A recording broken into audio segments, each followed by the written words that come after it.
jane isin metu karo kowe iki. Kok isin piye Wong to? wedok kok umume menungso ki tangane pira? Haya loro. Kowe kok papat. Papat piye lah tanganku ki ning iki, tengen iki kiwa. Oh, sing loro sedakep. Pak Sutarto ten pundi? Arep kon ngopo? Ngegarke sing sedakep. Kowe aja wani-wani karo Pak Sutarto. Piye? Pak Sutarto ki piyai sing pinunjul kagunganku saka sing Jawata kang aran tumbak Kanjeng Kyai Terong Waja. Kuwi yang tumomo. Yen Bisa ngejelake sing jenenge tumpuh jalma.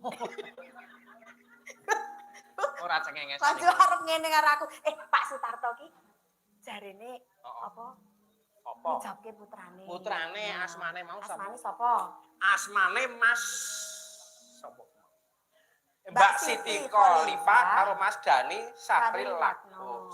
Sarilako. Oh, Lako. Sarilako nggih Pak nggih. Nah, mugi-mugi temanten kekalih Mbak Siti kalian Mas Dani saged dados keluarga ingkang sakinah mawaddah warahmatullahi wabarakatuh.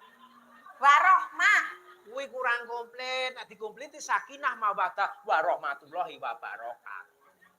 Bola-bali nek. Muga-muga Pak Sutarto umpama nggone ya sukses ora mboten gadah utang. Allahumma amin. Nah, kowe wong wedok kandhane yo ngeyel kok. Ngeyele piye? Amar aku ra iso omong kowe awake dhewe iki nang omah ki marung.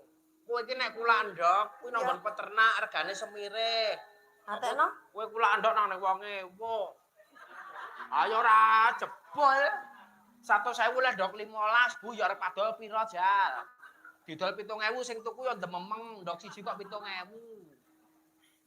Sampean ki to, dadi bojoku le tak tresnani ki ya ngono kuwi. Lah piye Aku mbiyen rak yo le ngeser sampean mergo dodolan to sampean ki. Bakul. Iya gumun ki aku. Yen bakul obat to. Sadurunge bakul obat, aku ki bakul kayu glondongan.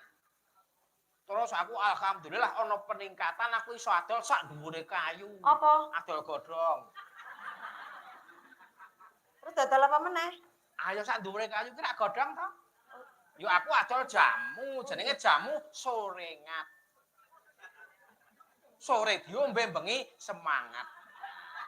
Aku pikirane wis tekan ngendi-endi. Tekan ngendi-endi dicethake. Ayo ngerti ku rak ya nek sorengat sore diombe bengi jengat. Aku dono yang meneng ngono. Ning rak men kowe. Lho, sing jamu sorengat ki ana wujute. Wujute apa? Jenenge sing digawe sorengat jenenge Ruk Ceng Jaire. Angel kowe iki. Angel ora usah digarap wong angel kok. Ruk Ceng Jaire. Barani. Ruk Ceng Jaire. Ruk Ceng Jaire. Ruk Ceng Jaire. Dapalke nggih Mas nggih. Aku sing muni aku iso kleru e. Ruk Ceng. Kowe iki nek ana urusan ceng leh gatek-gatek iki. Ruk Ceng Jaire iki tegese jeruk cengkeh jahe serik. Oh alah. Tuh. Sing karepku mantanku menyang mantanku.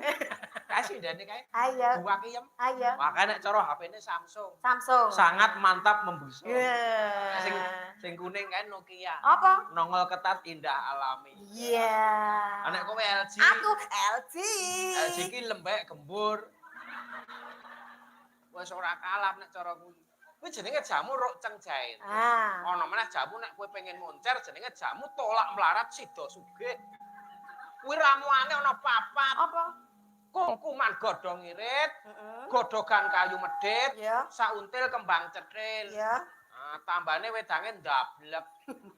Kuwi ora tenang kowe iso duwe efek samping. Ayo. Efek sampinge sing ngiti tangga.